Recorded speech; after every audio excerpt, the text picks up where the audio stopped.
नमस्कार। आज हम हिंदी भाषा और व्याकरण के अंतर्गत रॉ के विभिन्न रूप पर चर्चा करेंगे। हिंदी में रॉ के विभिन्न रूप हैं। उसमें से कहें तो 5 रूप स्पष्ट हैं। छठा वर्णों की भिन्नता के कारण, आकार की भिन्नता के कारण ऐसा होता है, तो इसे हम कह सकते हैं कि 6 रूपों में र होते हैं। 3 वर्ण र, ड़, ढ़ के रूप में, 3 संकेत चिन्ह के रूप में, 1, 2 पाई वाला, एक हलंत के पीछे से जुड़ा हुआ पाई जो स्वर सहित होगा र, और एक केवल पाई जो इधर से जाकर जुड़ता है स्वर सहित र वर्ण, ये भी कहलाते हैं। और एक शीर्ष पर लगने वाला रेफ, इसे र हलंत कह सकते हैं। अब हम देखें एक एक करके कि रॉ के उच्चारण के समय जीभ के अग्रभाग में कंपन होता है तथा मूर्धा में ठोकर मारती हुई लुढ़कती सी मालूम पड़ती है, इसलिए इसे प्रकंपी या प्रकंपित, लुंठित या लुंठित व्यंजन कहते हैं। इसका प्रयोग तो हिंदी वर्णमाला के समय ही बच्चे सीख जाते हैं, जैसे राम, रमेश, रमन आदि। शेष का प्रयोग अभ्यास या रटकर सीखते हैं। यही कारण है कि विधिवत निरंतर अभ्यास न होने के कारण रॉ संबंधी वर्तनी लिखने और पढ़ने में बच्चों को कठिनाइयाँ महसूस होने लगती है और वे हिंदी से दूर भागने लगते हैं। आइए अब हम देखते हैं ड़ और ढ का प्रयोग। ड़ जब रॉ की अपेक्षा बोलने में अधिक घर्षण और वायु की आवश्यकता हो तो ड़ का प्रयोग होता है या किया जाता है। ड़ उच्छिप्त, ऊपर फेंका हुआ या द्विस्पृष्ट, 2 बार स्पर्श व्यंजन है। हिंदी में इसका प्रयोग पूर्व में न होकर मध्य या अंत में होता है, जैसे पेड़, पेड़ा, पड़ाव आदि। ठीक इसी तरह से ढ़ का भी प्रयोग होता है। अंग्रेजी में ढ़ उच्चारण के लिए RH का प्रयोग होता है, यानी र के साथ जब हाकार की ध्वनि इसमें जुड़ा हो तो ढ़ का प्रयोग होता है। ढ़ भी उच्छिप्त, ऊपर फेंका हुआ या द्विस्पृष्ट, 2 बार स्पर्श व्यंजन है।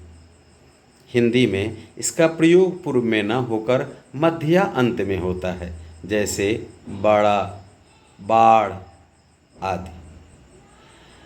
अब हम इसके अंतर को देखते हैं। ड, ढ़, ढ, ढ़ में अंतर। ड, ढ और ड़, ढ़ में अंतर। ड, ढ मूर्धन्य व्यंजन वर्ण हैं। ड़, ढ़ तलबिंदु वाले अर्थात उक्षिप्त व्यंजन वर्ण हैं। ड, ढ़ का प्रयोग शब्द में आदि, मध्य या अंत में हो सकता है। ड़, ढ़ का प्रयोग शब्द के आदि में नहीं होता है, विशेषकर हिंदी में तो नहीं होता है।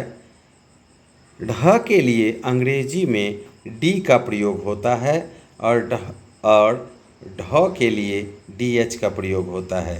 ड़ के लिए अंग्रेजी में R का प्रयोग होता है और ढ़ के लिए RH का प्रयोग होता है। ड का उदाहरण डाल, पंडा, डंडा आदि, और ढ का प्रयोग ढोल, ढक्कन, गड्ढा आदि। इधर उदाहरण देखें तो ढ़ का अंतर घर, घड़ा, सड़क, सड़क, कड़, कड़ा, सारा, सरा आदि। ढ़ और ढ़ और ढ़ में अंतर पैर, पेड़, पंडा, पेड़ा, ढंग, चढ़ा, ढाल, बाढ़ आदि। अब इस अंतर के बाद थोड़ा सा इन वर्णों के बारे में अधिक जानकारी ले लें। ढ़ और ढ वैदिक वर्णों का विकसित रूप है। ऐसा बद्रीनाथ कपूर अपनी पुस्तक परिष्कृत हिंदी व्याकरण में लिखते हैं कि ड़ और ढ वस्तुतः वैदिक वर्णों। अब ये वैदिक वर्णों में इसे हम कहते हैं अढ़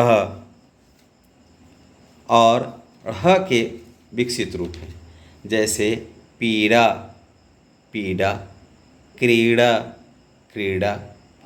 वैदिक संस्कृत में दो स्वरों के बीच ड का उच्चारण ढ़ होता है। मराठी, तमिल आदि भाषाओं में आज भी ड़ का उच्चारण ड़ से के मिलता जुलता है। मैं स्पष्ट कर दूं कि अगर आप मराठी के वर्णमाला को देखने, पढ़ने, सुनने जाएंगे तो मराठी वर्णमाला के लिए सर्वप्रथम आपको लिखा हुआ मिलेगा मूढ़ाक्षरे। मूढ़ाक्षरे का वर्ण जो होगा ये वैदिक वर्णों का ये जो अनंत की तरह लिखा है ऐसा ही लिखा रहता है, लेकिन उसका उच्चारण होता है अढ़ की तरह, मूढ़ाक्षरे। इसके पश्चात अब हम बात करते हैं इनके तीन संकेत पर। तीन संकेत अड़ के वर्ण हैं और ये तीनों संकेत पदेन संकेत चिन्ह हैं। दो पद के नीचे पैर के पास लगते हैं और एक रेफ के रूप में। दो पदेन चिन्ह जो होते हैं वह केवल अंतर वर्णों में छोटे से डंडे जिसमें लगे रहते हैं, रेखाएं जिसमें होगी उसमें केवल एक रेखाएं, तिरछी रेखाएं जाकर जुड़ जाएगी, और जिसमें गोलाकार होगा उसमें दो ऐसे करके ऊपर से नीचे के भी उल्टा लगा रहता है। आइए इनके बारे में थोड़ा देखें। ड़ के पूर्व अगर स्वर रहित व्यंजन हो तो ये भी का उल्टा र स्वर सहित है, इसे पदेन भी कहते हैं। इसलिए मजबूती से अपने ऊपर स्वर रहित अंग, छ, य और ट वर्ग तथा ह हलंत व्यंजनों को धारण कर लेता है, जैसे ट्रक, ड्राम, ट्रेन, हर्ष आदि। क्रमशः उच्चारण होगा टहलंत र क ट्रक, डहलंत र आकर म ड्राम, टहलंत र एकार न ट्रेन। अब देखते हैं रो का दूसरा रूप। रो के पूर्व अगर स्वर उसी तरह से जैसे ऊपर में है उसी तरह से रो के पूर्व अगर स्वर रहित व्यंजन हो तो रो स्वर सहित है, जिसे हम पदेन रो कहते हैं। इसलिए मजबूती से अपने ऊपर स्वर रहित अंग, छ, य, ट वर्ग तथा ह हलंत व्यंजनों को छोड़कर अन्य व्यंजनों को धारण कर लेता है, जैसे प्रश्न, क्रम, ग्रह आदि। क्रमशः उच्चारण होगा प्रश्न, क्रम, ग्रह। अब इन दोनों में एक समानता है और वह समानता है कि दोनों में रो स्वर सहित होगा। एक समानता है दोनों पदेन रो है। एक समानता है कि हलंत में जाके एक पाई जुड़ जाता है जो कि उल्टा भी की तरह हो जाता है। ये इनकी समानता है। लेकिन अब ये रॉ का जो संकेत चिन्ह है जिसे हम रेफ कहते हैं यह उससे थोड़ा भिन्न है। रॉ के बाद अगर स्वर सहित व्यंजन हो तो रॉ हलंत उस व्यंजन के ऊपर चढ़ जाता है। रेफ का यह संकेत चिन्ह स्वर रहित है, इसलिए जब व्यंजन वर्ण के पूर्व यह रॉ हलंत रहता है तो यह आगे वाले वर्ण के कंधे पर चढ़ जाता है, जैसे पर्व, सर्व, गर्म, दर्द, धर्म, कर्म आदि। क्रमशः उच्चारण होगा प र हलंत व पर्व, स र हलंत व सर्व, ग र हलंत म गर्म, द र हलंत द दर्द, ध र हलंत म धर्म, क र हलंत म कर्म। ये देखने वाली बात यह है कि आगे वाले के ऊपर जाकर यह चढ़ता है और जब इसके उच्चारण होते हैं तो पहले वर्ण के बाद रेफ वाले रॉ का होगा, तत्पश्चात जिसके कंधे पर रॉ रहता है उसका उच्चारण होगा। अक्सर देखा जाता है कि र का जो संकेत चिन्ह है उसके जगह पर री के संकेत चिन्ह का भी लोग खूब करते हैं। यह भूल बस हो जाता है। र की मात्रा री का जो शेष भाग है वह यहाँ दिखाया गया है, को रॉ मान बैठते हैं। री की मात्रा का उच्च उदाहरण है कृपा, कृष्ण, वृक्ष, श्रृंगार आदि। ह व्यंजन वर्ण के साथ री की मात्रा ह के गोद में ड़ी होता है। क्योंकि ह थोड़ा बड़ा वर्ण है, इसीलिए इसके गोद में र हलंत का भी प्रयोग होता है और र सहित वर्ण का भी प्रयोग होता है और री का भी प्रयोग होता है। आए अब हम देखते हैं र के साथ स्वर की मात्राओं का प्रयोग तथा अन्य व्यंजनों के साथ र का प्रयोग। र जैसे क, जो क हलंत जोड़ अ बराबर क, क हलंत जोड़ आ बराबर का, उसी तरह से इसका भी 12 खड़ी देख लें किस तरह से बनेगा। 12 खड़ी न कह के इसमें हमने 13 बना दिया है, उसे आप थोड़ा देख लें।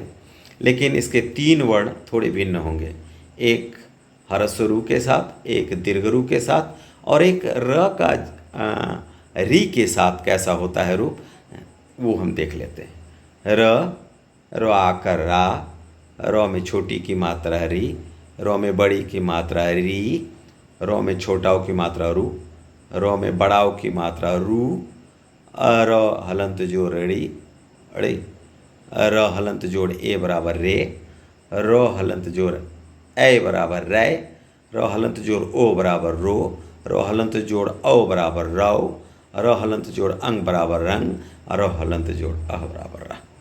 अब इसमें विचारणीय है कि किसी भी मात्रा में र जो देखिए एक भिन्न रंग के बने हुए हैं, र में छोटा ऊ का मात्रा बीच में ही उसका स्वरूप बदल जाता है और बड़ा ऊ का मात्रा के भी। अब देखेंगे कि कई बार रुपया, रूपा, रुचि आदि लिखने में लोग अंतर नहीं करते।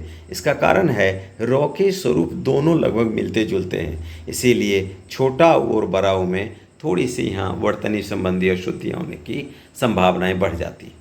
और र हलंत जो री की बात करें तो इसका प्रयोग लगभग न के बराबर है, केवल कामता प्रसाद गुरु की किताब में इसका प्रयोग मिलता है, इसीलिए मैंने इसे यहाँ उद्धृत कर रखा है। अब र का एक रूप ये भी देखिए, तो हलंत जोड़ र बराबर त्र। त्र का 2 रूप, एक त में र का जो पदेन ड़ लगेगा उसका रूप भी दिए हैं और एक ये दोनों बाहर की ओर जो रहता है तो का रूप और छोटा कर दिया गया तो त्र। एक तालव्य श हलंत या तालव्य श का देखिए ये रूप जो रहता है, छोटे बच्चों के लिए थोड़ी कठिनाइयाँ हो जाती हैं। ये रूप जोड़ र बराबर श्र, और तालव्य श में भी ये पदेन ड़ लगेगा या इस तालव्य श का ये रूप जो है उसमें भी लगेगा श्र। ये दोनों रूप होते हैं। तब यहाँ आकर आप देखेंगे श हलंत जोड़ री, तो यहाँ श्री हो जाएगा और र रहेगा तो स्र हो जाएगा। श्री और स्र का अंतर भी यहाँ आप देख लें। अब है ह हलंत जो र, तो हड़ जैसे हर्ष होता है और हृदय का तो री अंदर ह के पेट के अंदर गोद में जाके बैठता है। यहाँ फ़ॉन्ट की थोड़ी सी गड़बड़ी के कारण वो नहीं था, भाव होने के कारण मैंने ह के नीचे रॉ पदेन रॉ का प्रयोग किया है, इसीलिए इसे थोड़ा भिन्न कर दिया गया है। धन्यवाद।